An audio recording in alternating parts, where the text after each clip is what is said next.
Საომშვიდობის BMG-ის გუნდი წარმოგიდგენთ საქმის კურსს, რომელსაც ბექა ბაციკაძე გაუძღვება.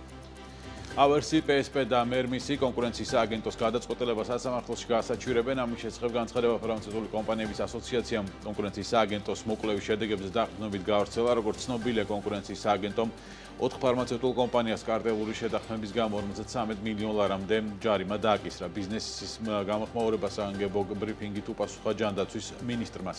ანუკა ჯოხაძე გვერდება კერძო და საჯარო სექტორის მხრიდან გაკეთებული შეფასებებით. ანუკა, საღამომშვიდობის. ბექა, არასდროს არავის თან გქონია გარიგება. კონკურენციის კანონი არ დაგურღვევია, სააგენტომ მიკერძოებული გადაწყვეტილება მიიღო. ასეთი გამოხმაურებები მოჰყვა კონკურენციის სააგენტოს მხრიდან შეთანხმებული ქმედების საფუძველზე 4 ფარმაცევტული კომპანიის PSP ფარმას, ავერსი ფარმას, გეფას და მერმისის დაჯერიმებას. კომპანიები არ ეთანხმებიან კონკურენციის სააგენტოს დასკვნას და ამბობენ, რომ ის სასამართლოში გასაჩივრდება. მათი თქმით, ფარმაცევტულ სექტორში დასაქმებული ყველა კომპანია ოპერირებს კანონით განსაზღვრულ ჩარჩოში და მაქსიმალურად ცდილობს მოსახლეობის მაღალი ხარისხისა და უსაფრთხო ფარმაცევტული პროდუქტით მაქსიმალურად ხელმისაწვდომ ფასად უზრუნველყოფას. კონკურენციის ეროვნული სააგენტოს აღნიშნული გადაწყვეტილება არის სრულიად უსაფუძვლო და სრულიად უსამართლო. ავერს არასდროს არავისთან არ ქონია რაიმე გარიგება, მით უმეტეს ფასებზე. ამიტომ აღნიშნულ გადაწყვეტილებას ავერსი აუცილებლად გაასაჩივრებს სასამართლოში. გეფა გაეცნო კონკურენციის ეროვნული სააგენტოს მიერ გამოქვეყნებულ დასკვნას და გვინდა აღვნიშნოთ, რომ კომპანიას არც ერთ ასპექტში არ დაურღვევია კონკურენციის შესახებ კანონი, შესაბამისად არ ვეთანხმებით აღნიშნულ დასკვნას. კომპანია PSP არ ეთანხმება კონკურენციის სააგენტოს დასკვნას. PSP არ ეთანხმება კონკურენციის სააგენტოს მიერ მტკიცებულებების გარეშე მიღებულ დაუსაბუთებელ გადაწყვეტილებას და გამოიყენებს შესაბამის სამართლებრივ მექანიზმებს გადაწყვეტილების გასასაჩივრებლად. კონკურენციის სააგენტოში ბრიფინგის შემდეგ მალევე ჩაინაცვლა ჯანდაცვის მინისტრი ზურაბ აზარაშვილის ბრიფინგიც. აზარაშვილის თქმით, სახელმწიფოს რეაგირება ყოველთვის მკაცრი და პრინციპული იქნება. მისი განმარტებით დღეს ბაზარზე ამ მიმართულებით არსებული ხარვეზები რეფერენტული ფასწარმოქმნის მექანიზმის შემოხების შემდეგ უკეთესად გამოჩნდა. აზარაშვილი ამბობს, რომ აღნიშნული პრობლემების მოგვარების ერთადერთი გზა რეფერენტული ფასწარმოქმნის მექანიზმის გაფართოებაა. ბრალდება არის ძალიან მძიმე.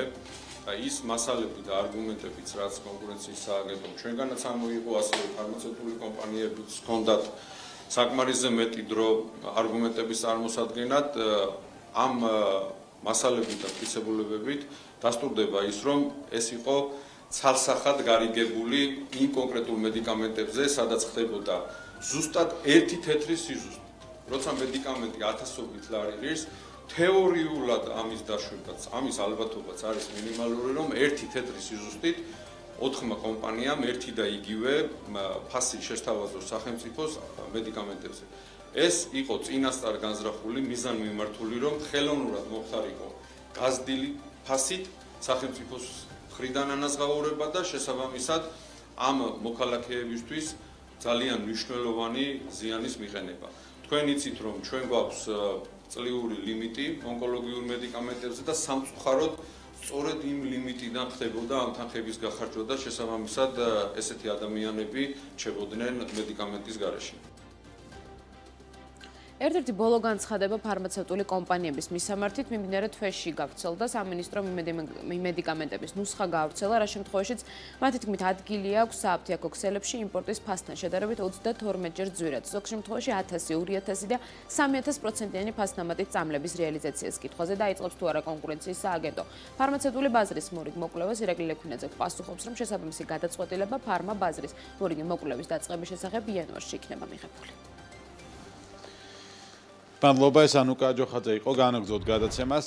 ცვლილებები, რომელიც 2024 წლიდან შედის ძალაში, საქმის კურსმა მთავარ რეგულაციებს მოუყარა თავი, რომლებიც მომავალი წლიდან ამოქმედდება. ეროვნული ბანკის რეგულაციები, ახალი სატარიფო სისტემა ელექტროენერგიის წყალმომარაგების და გაზის სექტორში კიდევ რა იცვლება ბიზნესისთვის და მოქალაქეებისთვის. მომავალი წლიდან ჩემმა კოლეგა ელენე გოგბერაშვილმა შეკრიბა ყველა მნიშვნელოვანი ინფორმაცია. მომხმარებლების უმეტესობისთვის დოლარის და ევროს სესხების აღება რთულდება. 2019 წლის 1 იანვრიდან საქართველოში მხოლოდ 200,000 ლარზე დიდი მოცულობის სავალუტო სესხის აღება იყო შესაძლებელი. 2024 წლის 1 იანვრიდან კი ეროვნული ბანკის გადაწყვეტილებით ამ აკრძალვის მიდგომა იცვლება. კერძოდ ის პირები, რომლებიც შემოსავალს ლარში იღებენ, 200,000-დან 300,000 ლარამდე სავალუტო სესხებს ვეღარ აიღებენ, რადგანაც სავალუტო კრედიტის მინიმალური ზღვარი მათთვის 300,000 ლარი განისაზღვრა. რაც შეეხება იმ პირებს, რომლებსაც შემოსავალი უცხოურ ვალუტაში აქვთ, ისინი კრედიტის აღებას იმ ვალუტაში შეძლებენ, რომელშიც შემოსავალი აქვთ. ეროვნული ბანკის ეს გადაწყვეტილება ნიშნავს, რომ მოქალაქეებს, ვისაც ლარის შემოსავალი აქვთ, აღარ შეეძლებათ 200,000-დან 300,000 ლარამდე სავალუტო კრედიტის აღება, ხოლო მათ, ვისაც სავალუტო შემოსავალი აქვთ, თავისუფლად შეძლება ნებისმიერი მოცულობის სავალუტო სესხი აიღოს.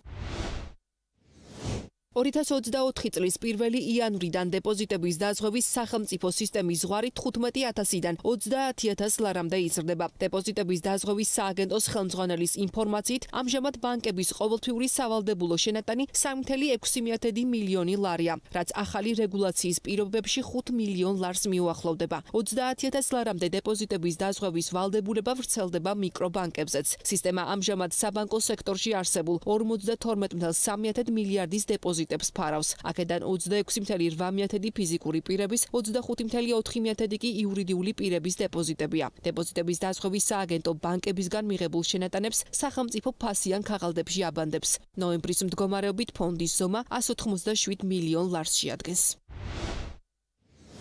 2024 წლის 1 იანვრიდან წყალმომარაგებისა და გაზის სექტორში ახალი სატარიფო ცვლილებები შედის ძალაში. კერძოდ სემეკის გადაწყვეტილებით 2024 წლის 1 იანვრიდან როგორც თბილისში, ისე რეგიონებში, როგორც საყოფაცხოვრებო, ისე კომერციული მომხმარებლებისთვის ელექტროენერგიის ტარიფი 3 თეთრით მცირდება. შემცირებული ტარიფები 2026 წლის 31 დეკემბრის ჩათვლით იმოქმედებს. ტარიფები იზრდება წყალმომარაგების სექტორში კომერციული მომხმარებლებისთვის. კერძოდ იანვრიდან თბილისსა და მცხეთაში ბიზნესებისთვის ტარიფი 2 ლარი და 30 თეთრით, რუსთავში კი 2 ლარი და 80 თეთრით იზრდება.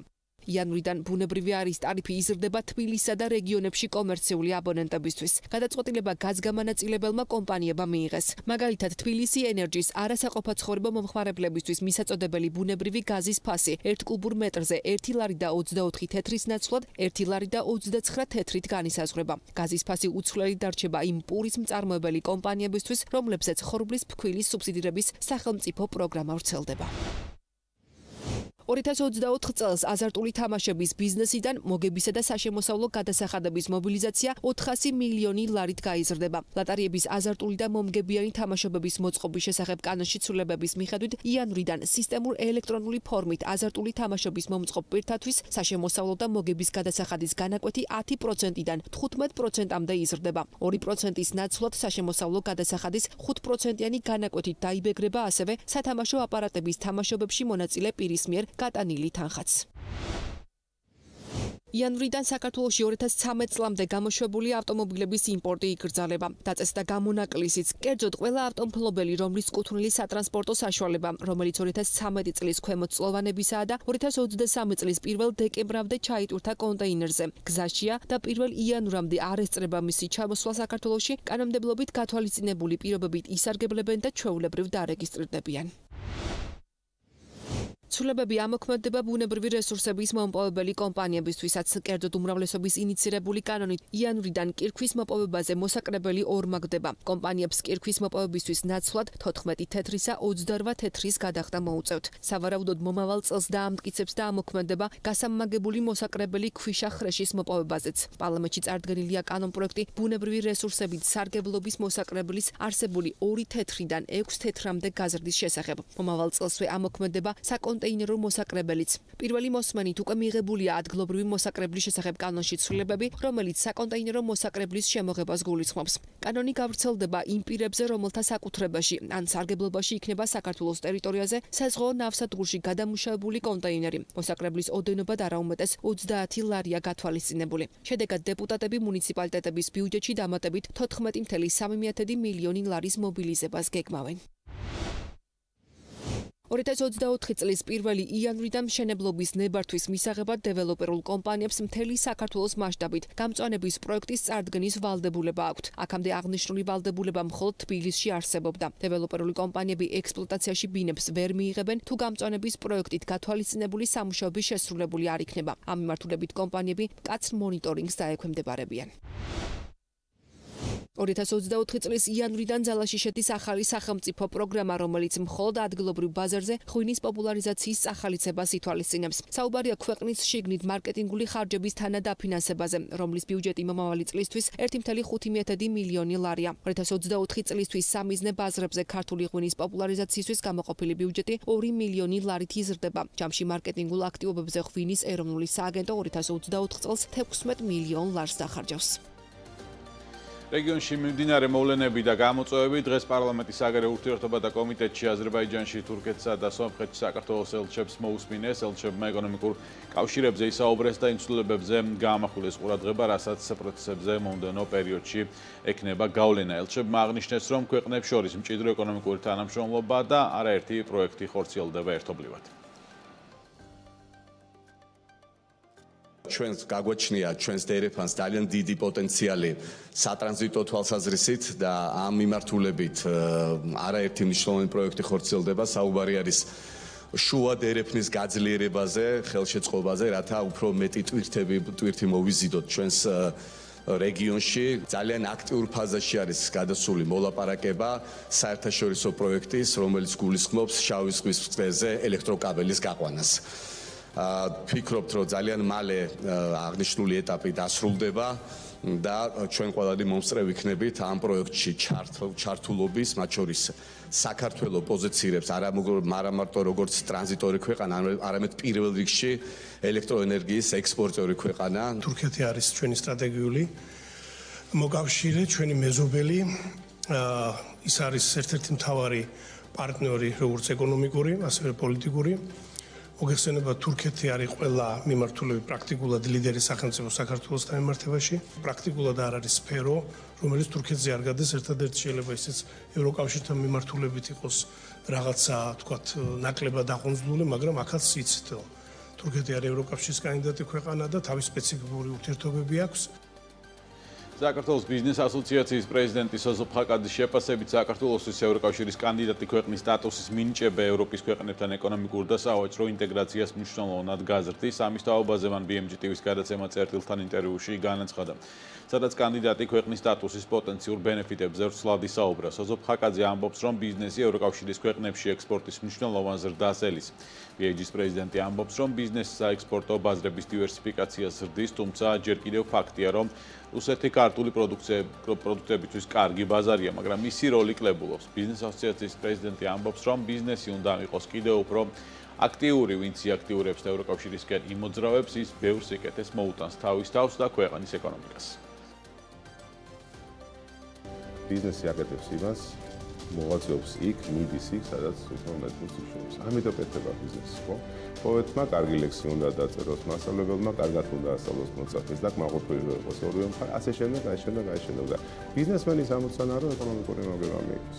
სადაც ის ხედავს, რომ მისთვის უფრო კარგი პირობებია, ბუნებრივია იქიდან გაიხედავს და იქიდან იმოძრავებს. და ეხლა ეს პირობები ევროკავშირისკენ თვისებრივად სხვანაირად იცვლება. ეს არის ძალიან მნიშვნელოვანი. ახალი ფანჯარა გაიღო ევროკავშირისკენ. და ეხლა იმასაც გეტყვით, რომ ის ყოველთვის გულახდილად საუბრობ, რომ ბიზნესი უნდა იყოს პროაქტიული, რაც უნდა გადასაუბარი. ორი აზრი აქვს. და ვინც იქნება აქტიური, ის ძალიან ბევრ სიკეთეს მოუტანს საკუთარ თავს.